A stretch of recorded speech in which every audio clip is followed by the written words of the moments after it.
Hi, everybody. Mitch Tanenbaum here. Thanks for joining me today for the security news update for the week ending February 6th, 2022. For today, it's sort of interesting how times change, different perception of reality. The Pegasus spyware from the NSO group has been very popular for a long time in law enforcement circles. It allows them to hack phones, mostly iPhones, seems to be the target of people that they want to compromise, and that includes people like non-government agencies, NGOs, journalists, activists, people like that. We're now learning that the FBI purchased the Pegasus spyware software. They say, of course, well, they didn't really use it. They just bought it. They just wasted $5 million of our tax money and didn't use it, if you believe that. And then the CIA, it turns out, bought the Djibouti government in Africa. Djibouti is where Special Operations Command in Africa, SOCOM, Africa, is based. And they apparently bought the software for them and gave it to them. So now that NSO Group is a pariah, we're discovering a lot more organizations, a lot more governments have bought it because apparently it's very effective software. Most of you probably remember when Microsoft Internet Explorer was considered the poster child of really buggy software and highly vulnerable. Microsoft has been trying to change that reputation over the last number of years. They finally, they replaced Internet Explorer with Edge, and then they replaced Edge with basically Chrome, their own version of Chrome. And now they have added security features, and they continue to add security features. They've added a new security feature called an enhanced security mode, which when turned on, it will enable hardware enforced stack protection, assuming your processor supports that, arbitrary code guard, and content flow guard. So they're trying hard, and it looks like they're succeeding, and may well be that that Edge becomes the go-to organization for enterprises for a secure browser. So that would be pretty interesting if that's true. On the financial side, Facebook has always claimed that people love their ads. They think their ads are the best thing since sliced bread. Well, apparently that's not exactly true. And what we're seeing is, last April 2021, Apple went off and required its users to opt in to data sharing. And apparently what we're seeing is the overwhelming majority, like 80 or 90%, say thanks, but no thanks. Now, Apple can do this because they don't generate any revenue from, or not much anyway, from ads. It's not a major part of their revenue stream. So they don't care whether Facebook gets the shaft. That's perfectly fine with them. In fact, it's probably a plus. And Facebook told investors this past week that this change on the part of Apple is going to cost them about $10 billion in 2022. So all I can say is apparently the story that they've been peddling, Facebook has been peddling, that users love their ads, apparently that's not exactly true. And when users are given a easy to choose, which of course advertisers hate, affirmative option where they must make a choice, they apparently overwhelmingly choose to say, no, thanks, but no thanks. I really don't want your ads. And I probably don't care about your ads, but what I do care about is you stealing my data. So that's kind of interesting. That represents about $10 billion, represents about 8% of the revenue. And as a result of that, of course, the stock price took a big hit. So we'll see what happens there. Moving on to the legal front, the FCC continues under the current presidential administration to go after China. Probably not a bad idea. I don't have any particular heartburn with that at all. China Unicom, which is one of the number of Chinese phone companies, their license to operate in the U.S. was canceled last week, citing national security concerns, given that they probably have very close ties to the Chinese government.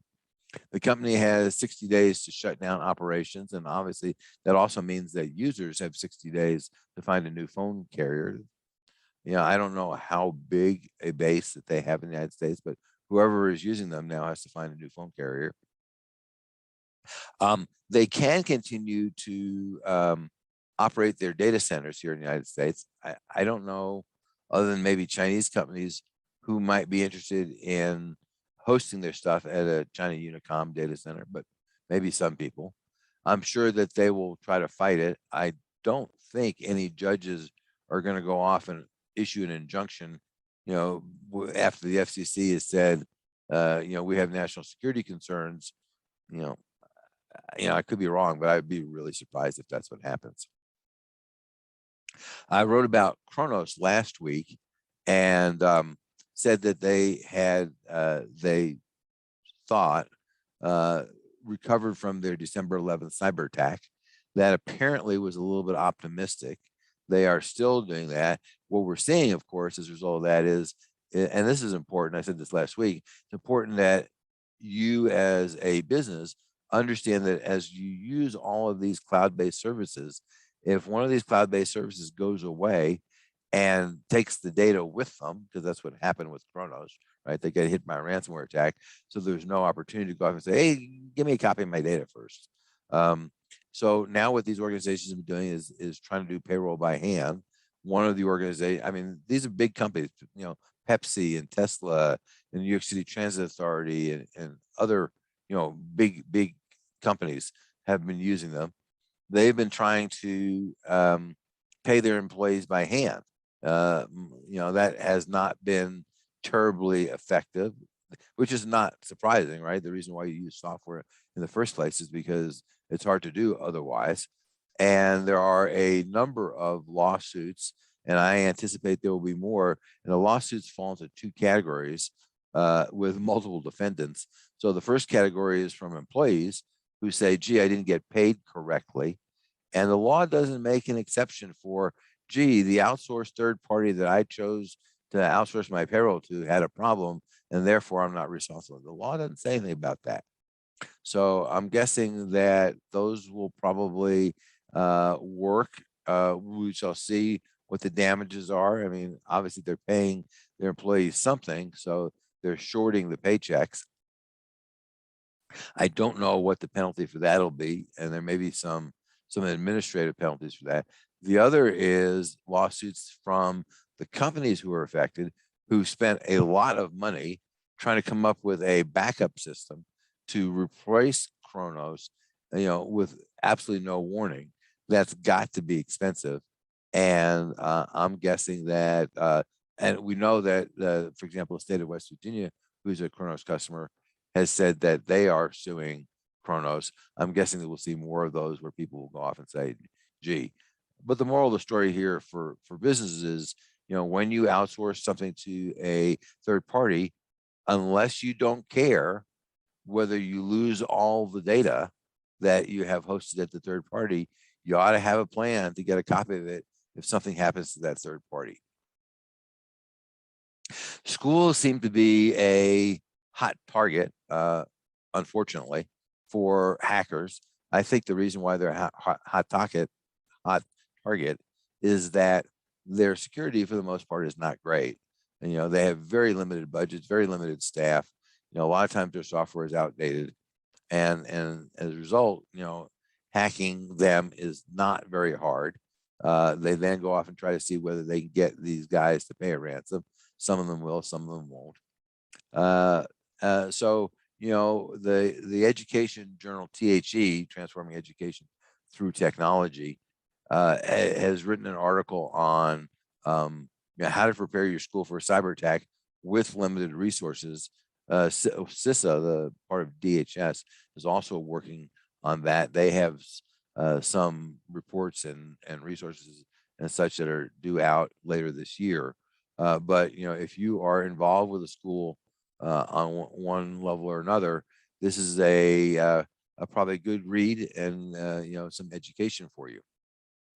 In the area of breaches, Delta Electronics, which is a vendor of power supplies to folks like Apple and Tesla and HP and a bunch of other companies, was hit by a ransomware attack.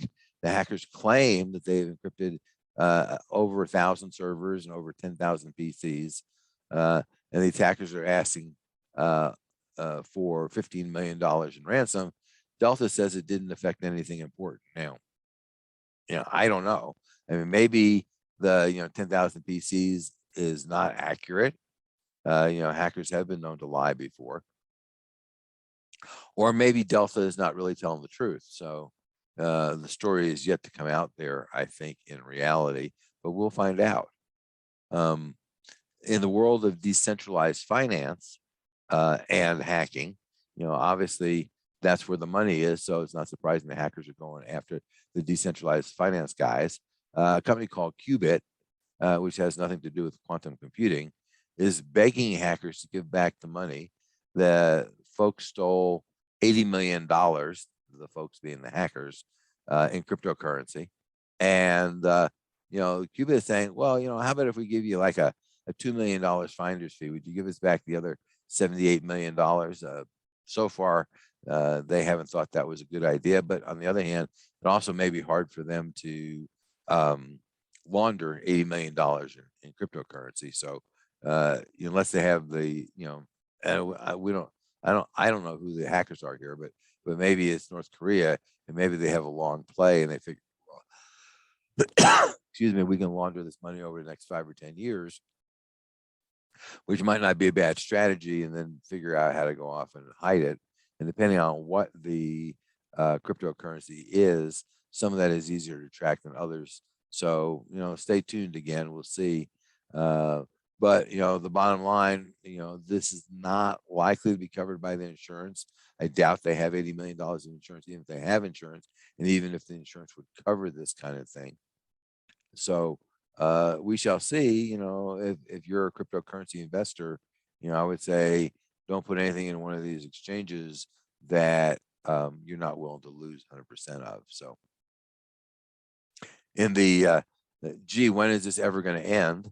Another unsecured AWS server exposed 3 terabytes, that's 3,000 gigabytes of airport employee records. Security team called Safety Detectives found a server belonging to the company Securitas. They're a big multinational security firm, and one of their AWS storage buckets was not secured. It exposed over 1 million files, which is significant, and include photo IDs and PII, and national ID numbers, and all kinds of stuff. The data appears to be localized to Latin America in this particular case, but that's still not going to go off and sit well with folks. In a not terribly big surprise in the hacking world, News Corporation, which is the parent company of the Wall Street Journal and Dow Jones and New York Post and a bunch of other operations, was hacked. Apparently, the hackers were inside the News Corporation network for over a year, maybe close to 2 years, and they exfiltrated a bunch of data.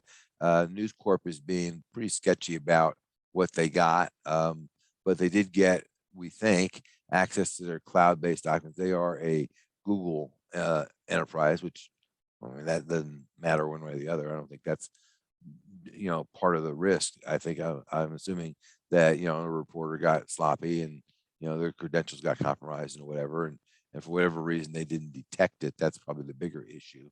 But they're being pretty tight-lipped about it at this point, and we shall see what leaks over time. But not great for people that want to remain anonymous and talking to reporters.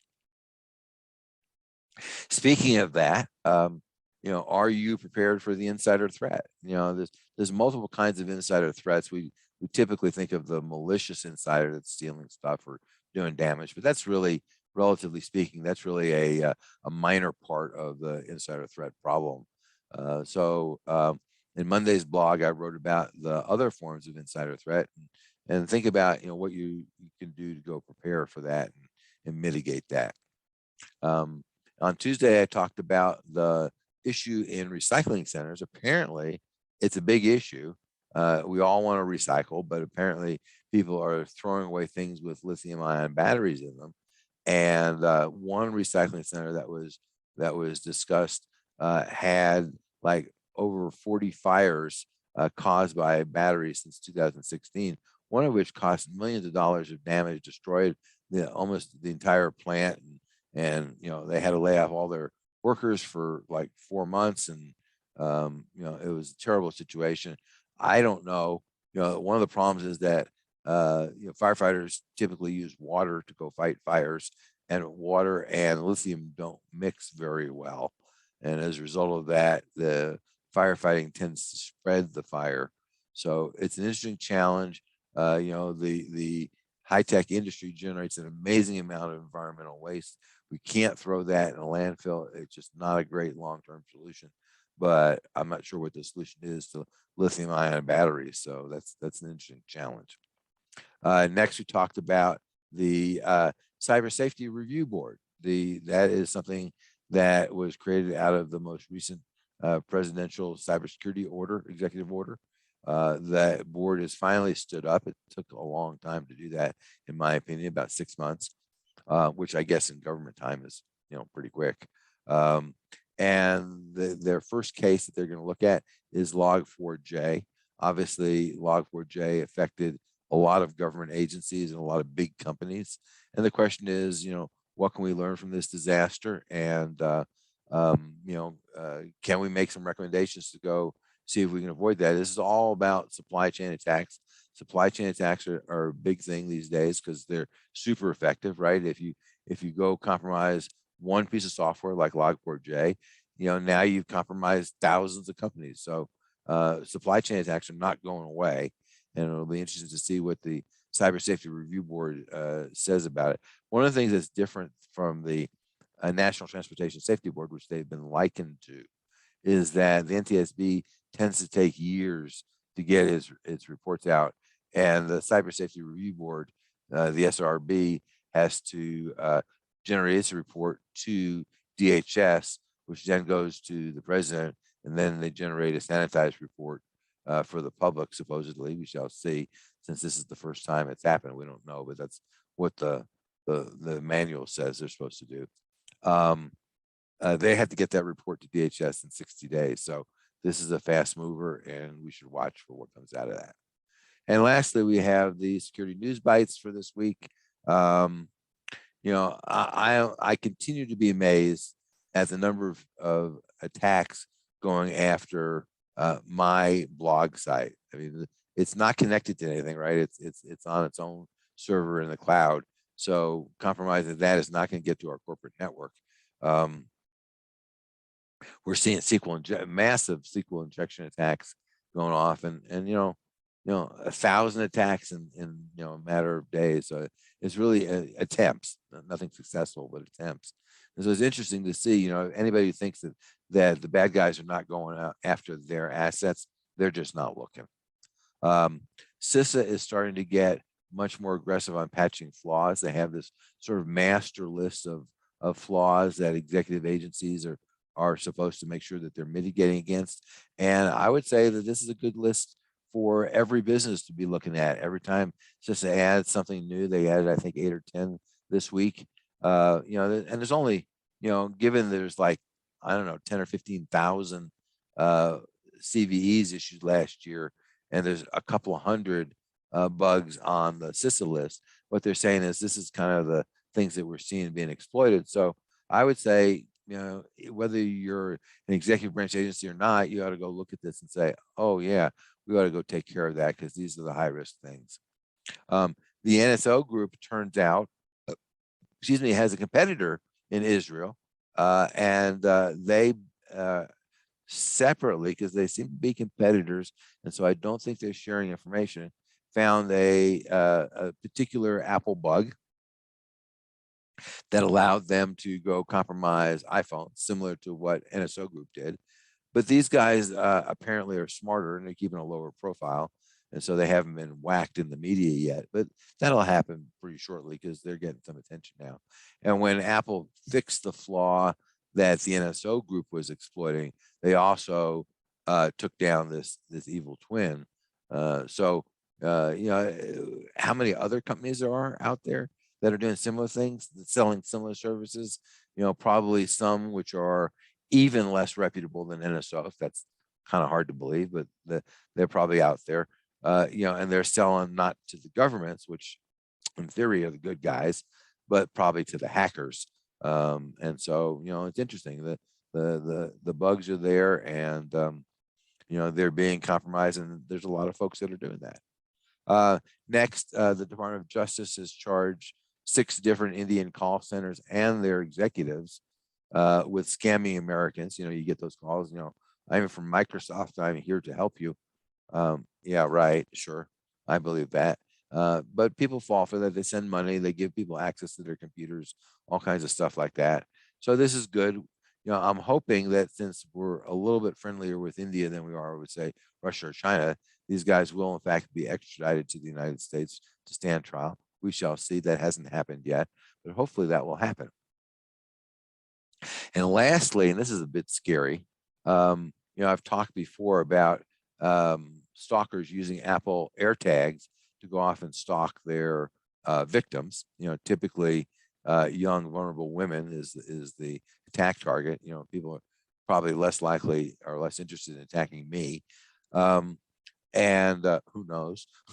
But the thing about the AirTag is, what they've been doing is doing things like, slipping AirTags into people, unsuspecting victims, briefcases or purses or coat pockets or whatever.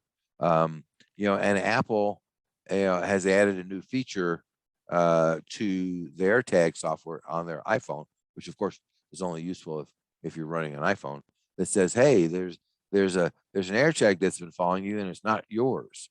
That works okay if you have an iPhone, or there is actually a version of that anti-stalking software for Android phones, but my guess is it doesn't have a lot of people have downloaded it. But the AirTags also have a very quiet beep, which the theory is could warn somebody that there's an AirTag there that they don't know about.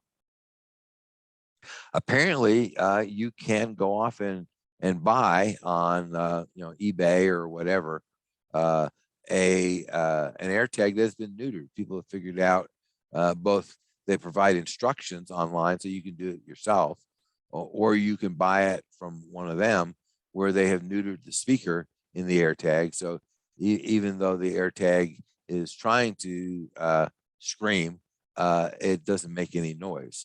So that's going to be an interesting problem. There's no software fix for that, right? If I basically break the speaker in a way that doesn't damage the rest of the AirTag, then there's no way Apple can fix that with software. So interesting problem, and we shall see. As always, if we can help you, please let us know.